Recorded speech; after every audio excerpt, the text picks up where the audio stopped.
My in-laws wanted to invite my daughter's biggest bully to her birthday party because he must love her. Now they're upset because I had to explain to my daughter that her grandparents are very stupid people. Posted by you/odd resolution 5357. My wife and I have 3 kids. Our youngest, Emily, turned 6 last Sunday. We recently had to deal with an issue at Emily's school. Last year, a new student joined her class and started bullying her. He would make fun of her, call her names, and steal her belongings to hide them around the school. On 2 occasions, the bullying became physical. It took us a while to sort everything out because the boy's parents were a nightmare, and nothing the school did worked. Finally, they threatened to expel him if he didn't leave our daughter alone, and his family got him to stop. He hasn't bothered Emily in months, and she is doing much better. Because of how much of an ordeal this ended up being, many of our friends and family members know what happened. Most were as frustrated as we were, but my wife's stepmother, Patty, thought the whole thing was cute. Even after we told her everything the boy did, she still insisted he probably just liked Emily and didn't know how to show it. For whatever reason, she's fixated on this. Every time the subject comes up, Patty says she still thinks we're being dramatic and that the boy deserves another chance. My father-in-law fluctuates between being angry at the school and agreeing the boy was probably harmless. They never spoke about this near the kids, and my wife and I don't give a damn what they think anyway, so we never worried much about it. We're throwing Emily a birthday party this Saturday. Because my father-in-law will be busy, we all had dinner together at a place Emily likes the day before her birthday. Near the end of the dinner, she started talking about her party, how excited she was, and which of her friends were coming. My father-in-law asked Emily if the bully was invited. And before anyone could reply, he obviously isn't, Patty added that it would be mean if she didn't invite him because he liked her and would be very sad. Emily looked at me and my wife. I told her, "Don't worry, honey, Grandpa and Patty are both very stupid. Don't listen to them." They looked shocked but didn't try to argue. We had an awkward goodbye and went our separate ways. My father-in-law called us on Monday. He apologized for what he and Patty said but told us he expected me to apologize as well.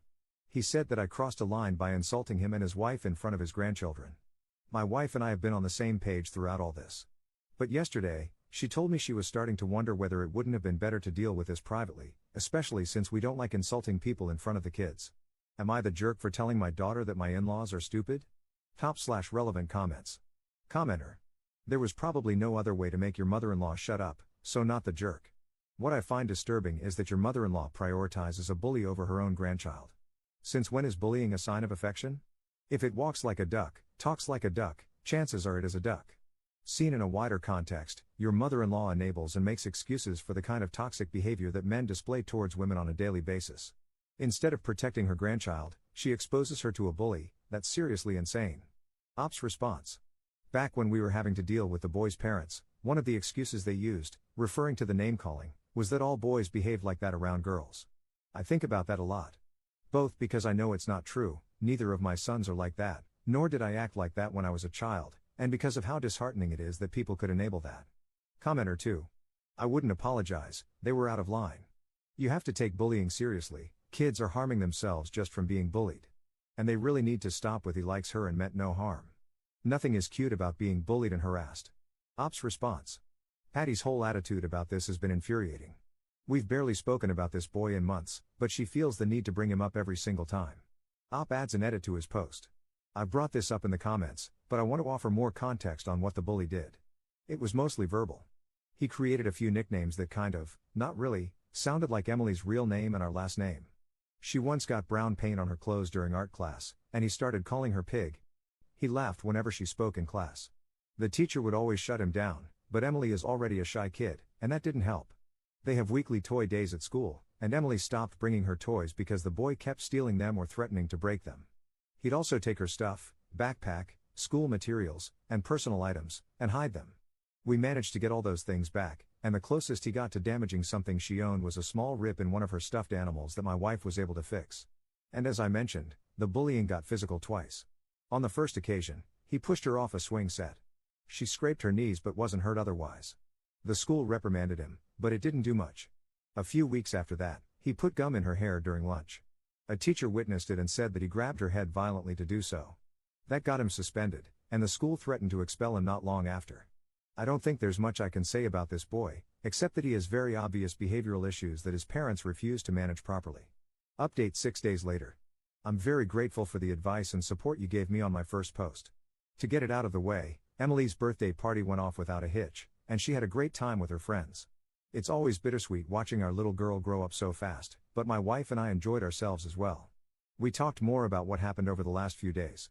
My wife made it very clear that she didn't care that I called her father and Patty stupid and didn't think I should apologize, but she was concerned about our kids thinking I was a hypocrite. We always aim to teach them to be kind and avoid insulting others, and it doesn't feel fair to hold them to standards we don't hold ourselves to. So Friday night, we sat the kids down and discussed what I'd said. We explained that I was upset at what my in-laws had done and was trying to protect Emily, but that what I said was still not nice and they shouldn't repeat it. I apologized for the language I used. Besides that, my wife and I also talked about how we deal with her father and Patty. I told her I wanted them to apologize to Emily, and I wouldn't say a word to them until they did. She agreed with me. After the party, she texted her father the following, this is a translation. The party went well. About what happened at Emily's birthday dinner, Op will not apologize. Patty has no right to tell our daughter how she should feel about the boy who made her life hell for months, and neither do you. I'll call you tomorrow and you'll apologize to your granddaughter. If your wife wants to continue being a part of the children's lives, she will too. And if she mentions that boy again, I'll have to seriously rethink the role we're letting her have here. This isn't up for discussion. She showed me the text before sending it, but I agreed with pretty much everything. They had a short fight about it, but he agreed in the end. I offered to apologize to keep the peace, and my wife told me not to. Both my father-in-law and Patty finally apologized to Emily on Sunday. We're not confident about Patty, but my father-in-law seems sincere. Either way, we've decided to loosen our ties with my wife's stepmother for a while. We're still working everything out, but we'll see her less until at least my eldest son's birthday, October. I have no doubts my father-in-law loves my children, but he's a very strange guy. He was overprotective of his daughters throughout their youth, but frequently tells us we're dramatic when it comes to our kids. And I never had any strong feelings about Patty, but her treatment of Emily's situation has soured my image of her. On a side note, the bully found out about the party. His mother found my wife on Instagram and messaged her to complain that he wasn't invited. My wife reminded her of the day the school threatened to kick her son out. No reply as of today. I didn't know what to expect when I posted here, but I was glad to see that even those who thought I was in the wrong agreed that Emily and her well-being came first. At the end of the day, that's all I really care about. This will be my only update. Thanks, everyone. Top/relevant comments. Commenter. Glad everything worked out. As for the bully not being invited to the party but finding out, FAFO. Maybe if his parents didn't raise him to be mean to other kids, it wouldn't be an issue. Op's response. His parents enabled and found excuses for everything he did up until the consequences got too severe. The one time my daughter physically defended herself and the few times my sons yelled at him to defend her were upsetting to them. They disapproved of everything the school did to protect Emily, including moving their son to a different class. Commenter 2. I'm glad you taught your daughter that abusive peers don't like her. That kind of thinking is insane. I'm 60 and I hated hearing it when I was young. Op's response.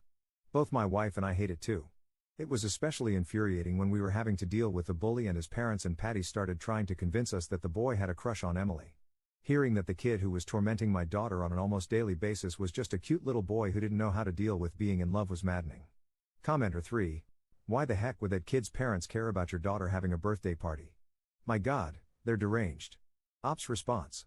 They didn't actually parent their child until the school threatened to expel him.